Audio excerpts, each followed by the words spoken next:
in a world like none other, there comes one man in search of plastic, in search of cons.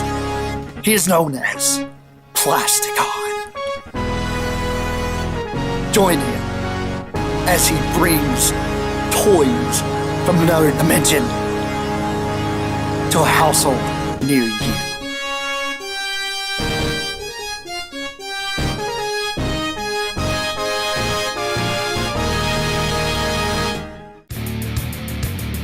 Now you can fight mighty battles of Triax and the Triax army.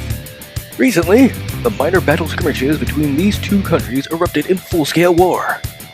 Hundreds of land and air combat vehicles battled across the land. With their huge fighting machines, they staged the most massive battles ever. The largest armies in the world are in your hand. Take command!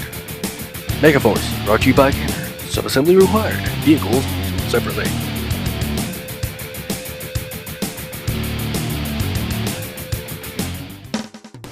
Welcome back to another Plasticon review. Today we're going to cover some Megaforce. Yes, Megaforce. I'm talking Triax. I'm talking the largest vehicle that has ever been produced for Kenner Megaforce, the Goliath. This thing is absolutely huge. If any of you guys out there happen to collect any larger playset toys, let me give you guys a bit of a size comparison with my Generation 2 Optimus Prime. He's a big guy. He's very large. This is definitely a toy that will end up dominating an entire shelf on your displays. Just giving you guys a bit of a comparison there. And this thing isn't even open yet to even show you what it does. The Goliath is jam-packed with gimmicks and awesome armaments all over this entire toy. This toy has got one of the most interesting decos, on top of the fact that this thing has so much panel detail just throughout the entire toy. This thing is the ultimate carrier for your Triax army. It is literally the largest vehicle that was ever produced by Kenner for this toy line. The detail throughout this entire thing is absolutely amazing. It's got many different little turrets throughout the entire toy. Not to mention a couple things mine happens to be missing, but there happens to be a couple pieces here that's supposed to stick up, that's supposed to be like little sensor array type of towers that's supposed to basically stick up here. That's primarily the biggest thing that is actually missing on him, other than a secondary silver turret. Mine happens to just be only housed with one at the moment. As you guys can tell, this thing is enormous. It's got a lot going on with it, and it's a very, very, very cool toy. This thing has brought the A game when it comes to the Triax army. There is not another army out there that is going to be carrying as much armament as this thing happens to do. It's got amazing detail throughout the entire command unit, up at the front, all the way to the very back, which is pretty much its support unit, and where a lot of the gimmicks and such start working. It does happen to have ways to access it from this outside portion without even really opening up the main innards of this entire vehicle. It does happen to have these large ramps that come down to allow you, if you want to, take a smaller Triax vehicle, turn it, and then just let it slide all the way down. It allows it to slide all the way to this point and then all the way out.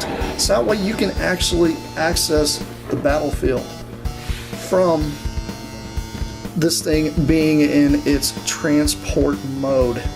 It also happens to have a couple larger things here on the front for would be primarily for your helicopters or VTOLs. I happen to put a couple VTOLs up here because I think this is a really cool little command unit up here at the front. This entire front portion here is just loaded.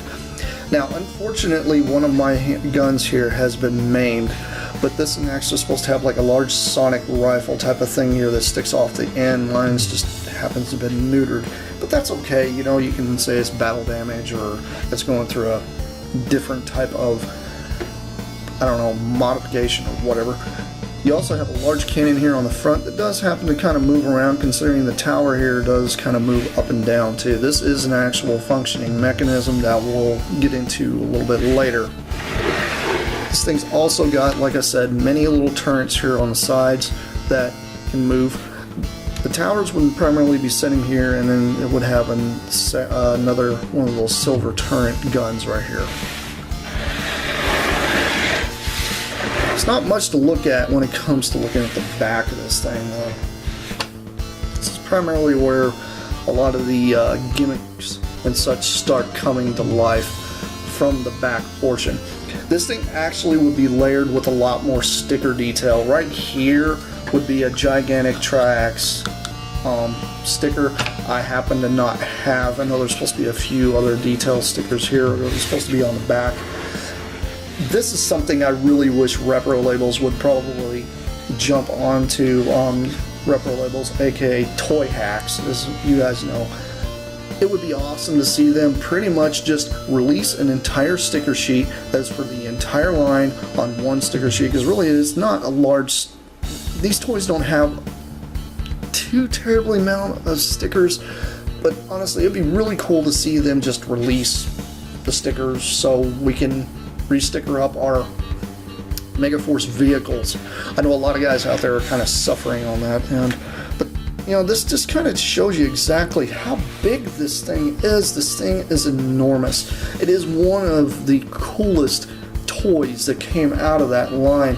I myself am loving the idea that I actually own one that is in fair good condition, but these things are getting harder and harder to find, it seems. One interesting thing I do not happen to have, it's supposed to be a little jet. The jet is primarily the same thing from the Bomber Attack Squadron. It was the little guys that I reviewed a little earlier. These kind of jets. It primarily would have been close to the same color of the kind of off-white color here that the primary skeleton or chassis of this whole thing's built out of. It would be in that color, along with some gray striping going throughout it, with a little black cockpit picked out with the Triax emblem. That's primarily the difference. I have not been able to find one of those anywhere on the aftermarket to be able to replace, to add to this thing to complete it.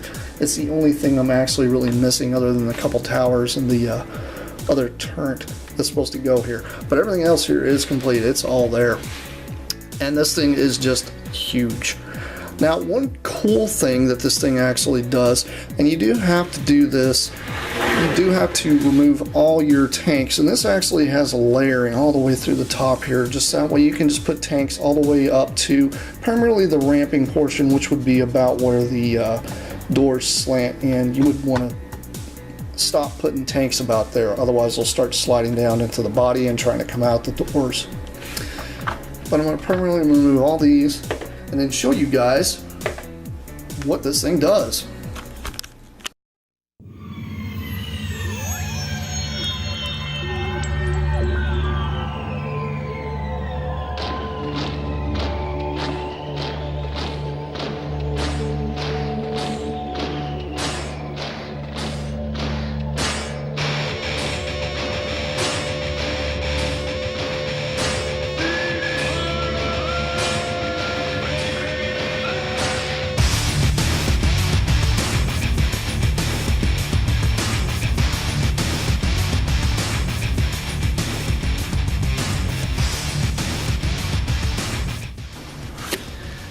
As you can see, the Goliath is a very, very large vehicle when it's actually put into its base form. This thing is pretty much taking up my entire reviewing area here. It's It is really big. I mean, I can't even really reach it because I have to be this far back from it with my camera just to get it all in one shot for you guys.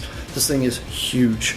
It is pretty much dwarfs most toys that came out during that era. I do like the idea that this thing has so many different gimmicks when it comes to even its opening and presentation. It's really neat. We're going to take a little closer look at the entire thing as a whole. Throughout the entire thing, there's so many gimmicks and different things going on, and I'm literally going to have to get up close and personal to be able to show you this. But I did want you guys to see how big this thing is when it actually is in its full-on spread. And I'm going to use my G2 Prime. There you go. It's big.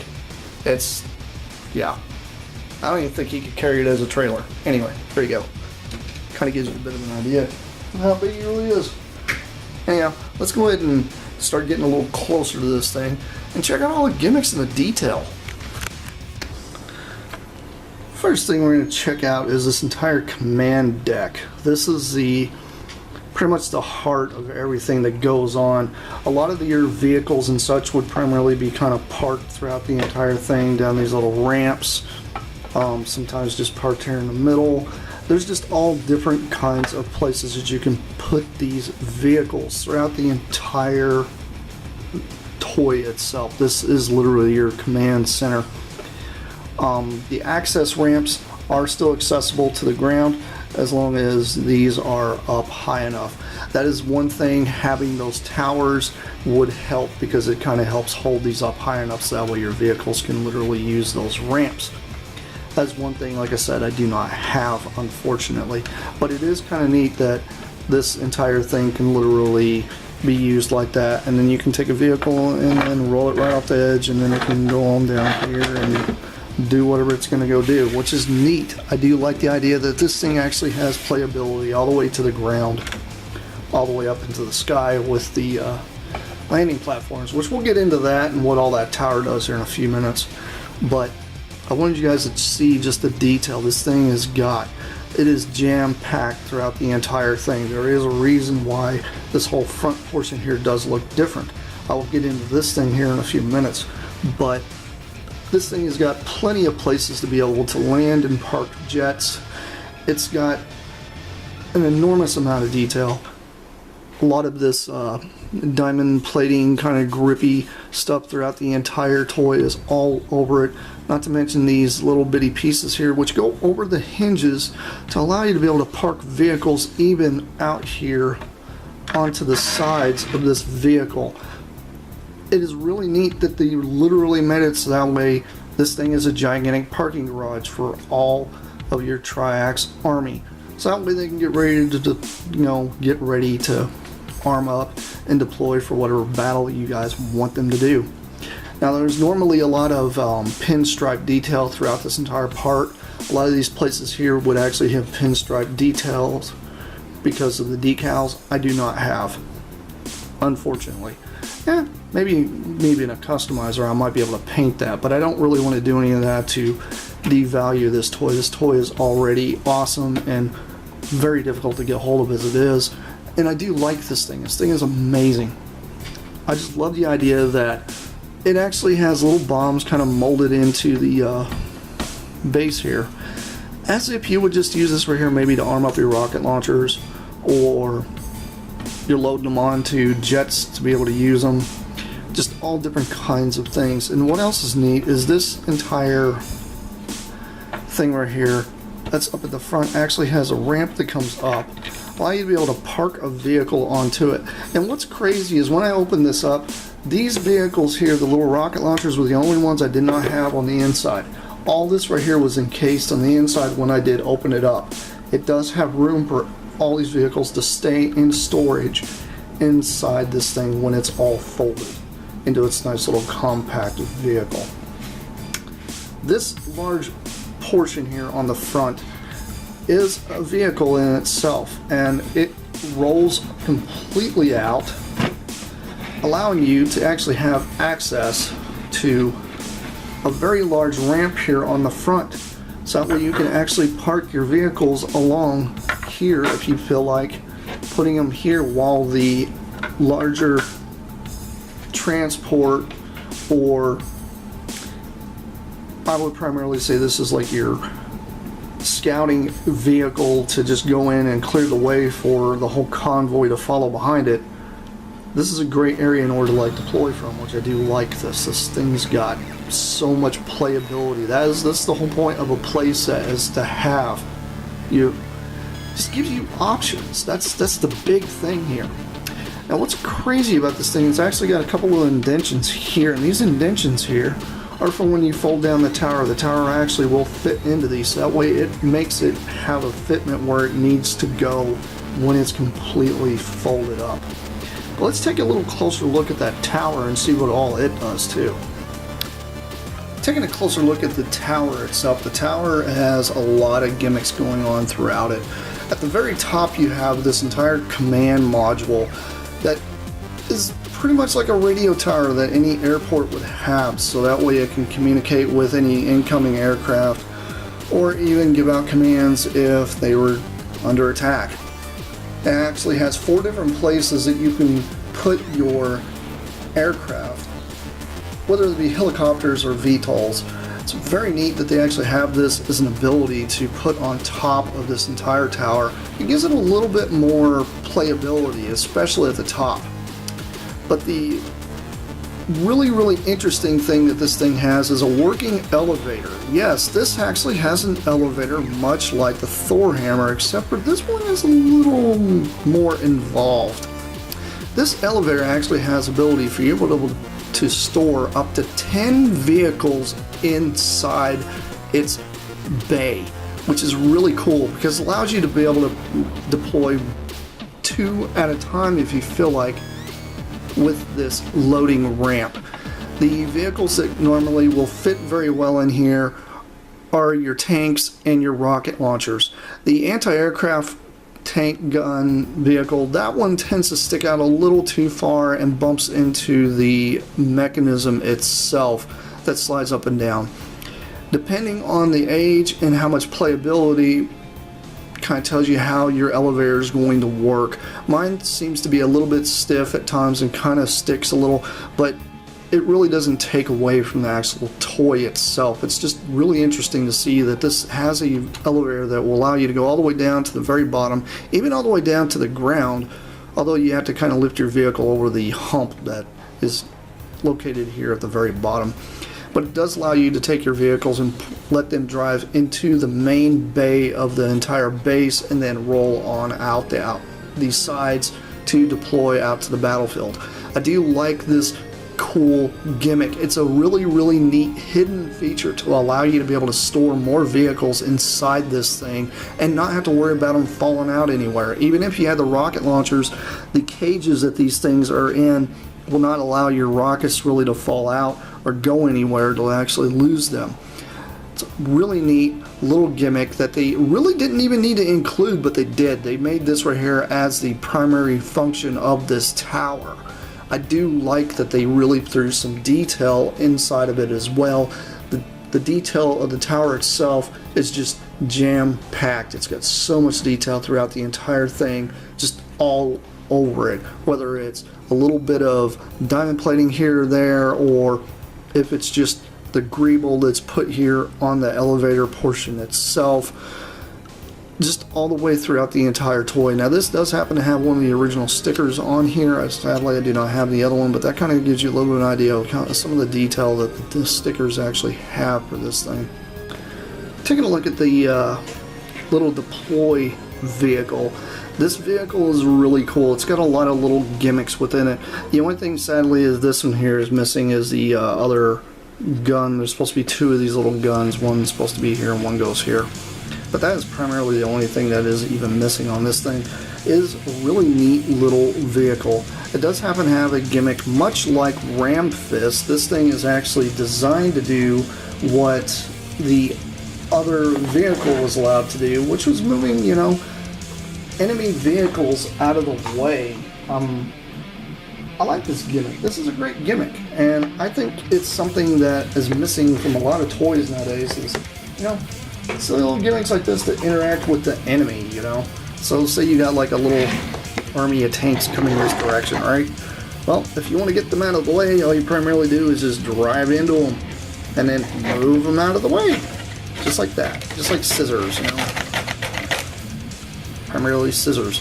These things are spring-loaded, so they will snap back every time. It's a neat little gimmick. I do like it. So it allows you to be able to move your enemy tanks out of the way. That's primarily what this thing is designed for. Another cool little gimmick this thing actually has is something that it really didn't need, and that is a secondary elevating system. You just push this little button here on the side and it will let your little tank just roll right out the back.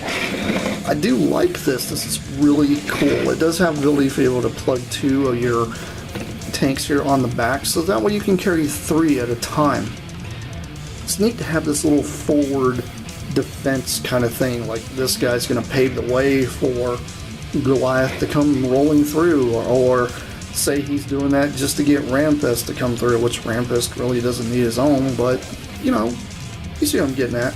Maybe a crossbolt needs to come through here and he doesn't really have enough to move anything out of the way, so he's bring this guy through. I do like this. This is a very neat little addition that they did not necessarily need to add to the toy itself. Considering this thing came with a die-cast plane to play with, they gave you guys a secondary vehicle to play with. I like this thing. It's very detailed. It's got a lot of greeble going on throughout the entire, just this whole area here for the parking area. It's just, it shows where, you know, it might have like turbines here for where the motors are, and it's got lights picked out, and this is primarily your cockpit forward area would be this entire area here. Well, it would have been neat to see some sticker detail or maybe some paint right here, but that was the big thing about these guys. They didn't really do a lot of paint on the actual plastic pieces. They did it primarily on the vehicles, which I can't really complain much about that, but this is a very neat little forward defense vehicle.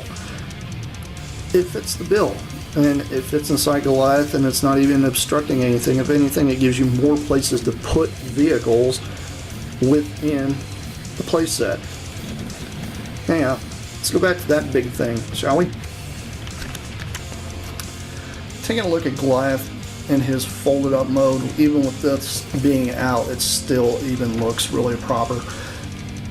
This toy is absolutely phenomenal. I cannot recommend this thing more to anybody out there that really wants to get into Megaforce. This should be your crown jewel and the thing you should really try to shoot for, especially if you're getting to the point that you've got bins upon bins of the little die-cast vehicles and not really a place to put them. This thing really interacts very well with all the Megaforce vehicles. Even if you want to throw a couple V-Rocks on top of the Triax vehicle, you can. This thing is just amazing. I love this toy. Unfortunately, the underside of it really lackluster on detail. That's one thing I noticed about this toy, but to be honest, who's really going to pick this toy up and set it on its back or something? I mean, this thing was designed to be massive, pretty much like a rolling city, and it does fit the bill. It really does. It kind of really shows how awesome this toy line really is. This toy, to me, is the crown jewel of your Megaforce collections. Now, if you guys are out there trying to find one, they are pretty difficult to find, especially trying to get one complete. I myself have not seen any complete for a while out there, even on the secondary market. So just keep an eye out there. There are some that pop up here and there, and most of the time they are missing quite a few parts, so just be aware of that. Like I said, mine is missing the 2 little towers that stick up here that primarily act as kickstands when they're flipped open. But other than that, and missing the other little turret, this thing's actually in pretty good condition considering the age. These things are very neat, and there is a bit of yellowing starting right here, and I think that was primarily because of the stickering detail it once had at one time right there on the front. Could be just some of the glue residue. I really haven't gotten into trying to clean this thing up completely, like tooth and nail or anything, but at least it's not a complete dusty mess and, you know, crazy. But anyhow, this has been Plasticon. That's been yet another awesome Megaforce review. I'll see you guys around because I have plenty of more stuff coming your guys' way. Yeah, sadly this is the end of the Megaforce, but we have more, plenty more coming because, you know, plenty of things. Things and toys and things and robots and all that kind of stuff. I'll see you around. Bye!